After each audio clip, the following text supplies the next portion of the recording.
Hello, today I want to show you how you can build your own courses in the Pamemo app. First thing you want to do is go to pamemo.com and in the header click on admin/contact.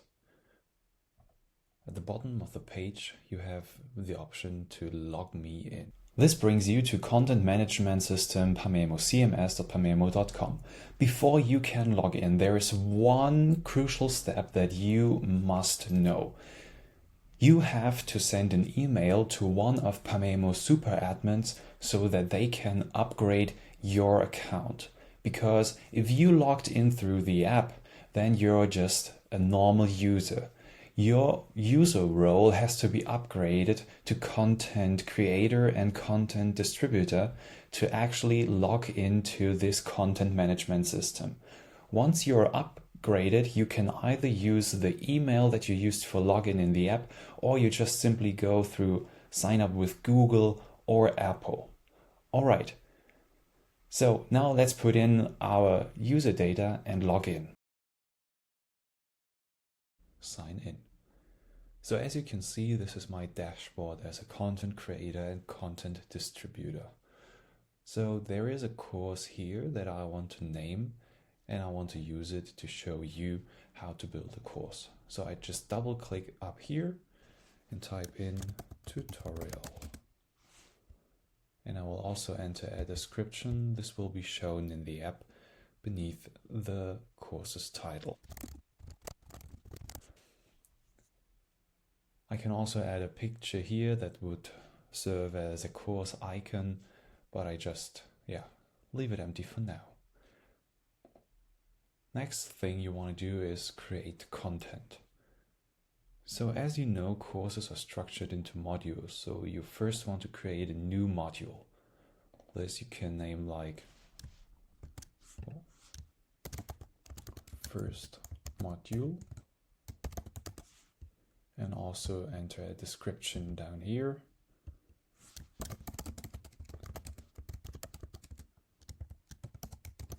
This is the first module. Now you have several options to choose from. First option would be to add text, audio, or you also could add a flashcard, a conversation, or a game group. So first thing, I want to add material. So material is basically text, pictures, and audios. Again, you have to give it a title.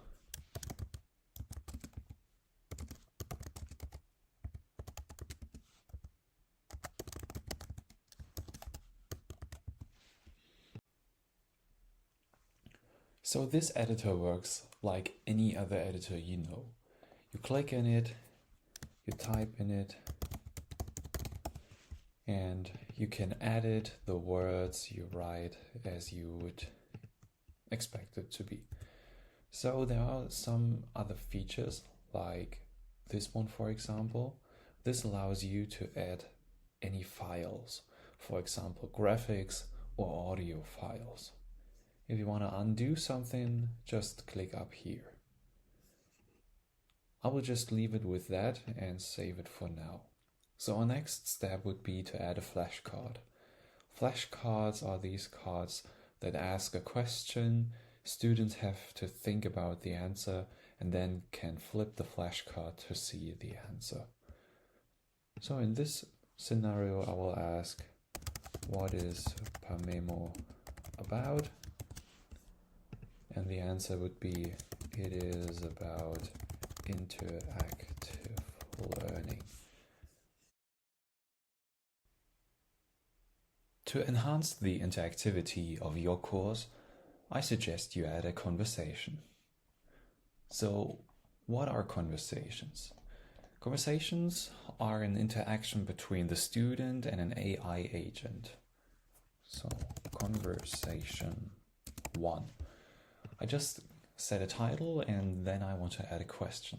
The question in this case would be, how does the conversation in Pamemo work? Students will have to answer a question that was given by an AI agent. So this one in this case. Now I as a teacher want to give the students a hint to have it a little bit easier if they are struggling with answering the question. Think about the components of a conversation.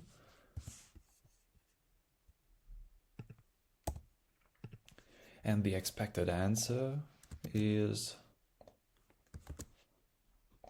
that the answer gets evaluated by an AI agent, and this agent will provide feedback. If students ask questions to the AI agents, those questions will be answered based on the background knowledge. For example, if it's a patient story, then students may ask, does the patient has fever? And we cannot include all the information in the question. We cannot provide it all to the students. So sometimes they just have to ask. And we could put in here the patient has an elevated temperature and is struggling with chills. So then the agent would answer, well, I have this information about the patient's history or about the patient's current situation.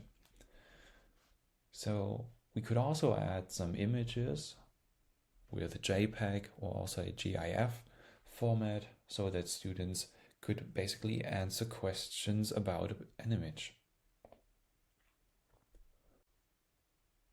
To add interactivity to your course, you could add games. You're doing this by clicking on Add Game Group. Now, first you can rename it. Game 1, for example, and then you can decide between either a word matching or a picture puzzle game. Let's start with a word matching game. In a word matching game, students will get a set of 4 pairs. Those pairs will be mixed up so that students will have the task to put them back together correctly. For example, roses are red, apples are green, the ocean is blue, and the earth is brown, for example. You can also add some explanations there so that when students have matched it correctly, they know why it actually belongs together, just in case they matched it correctly by accident.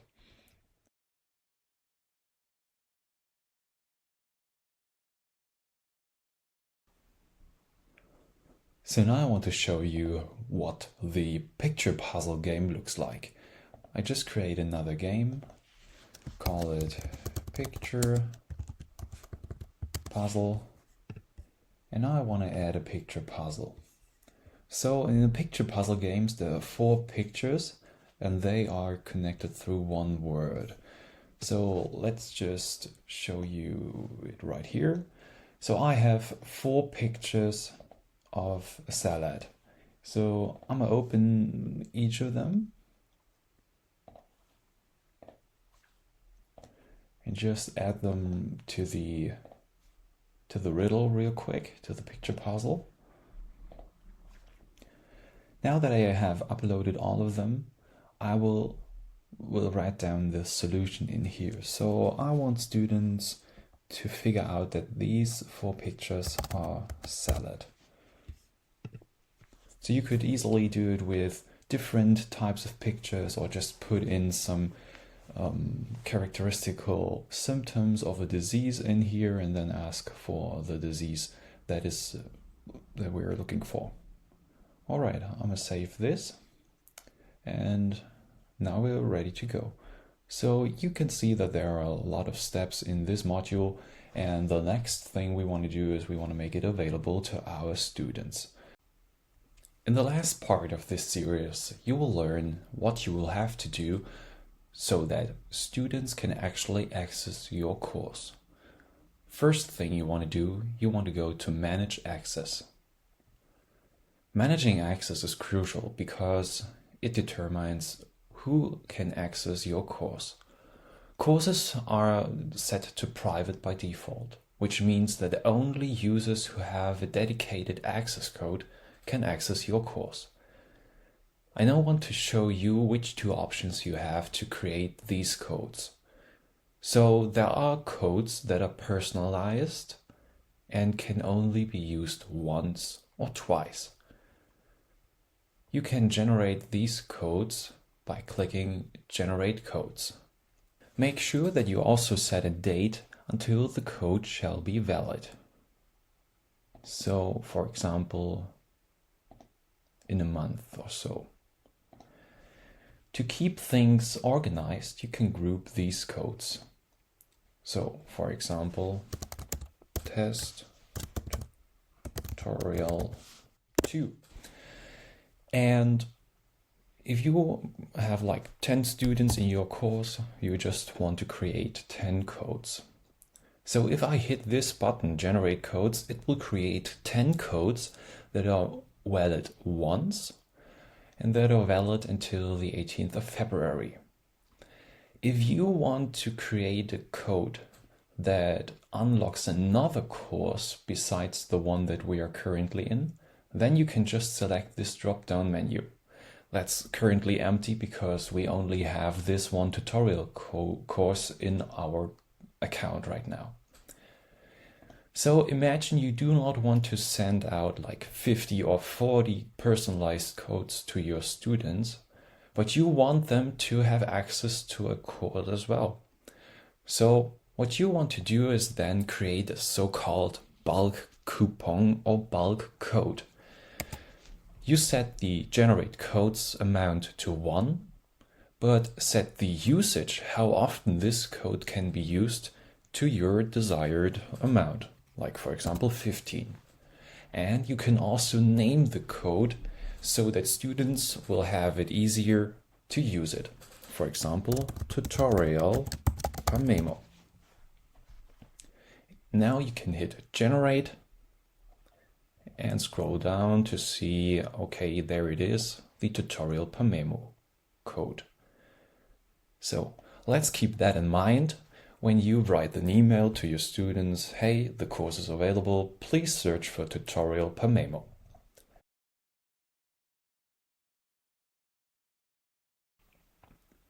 Last but not least, to actually publish the course and make it available in the Pamemo app, you just click on Publish.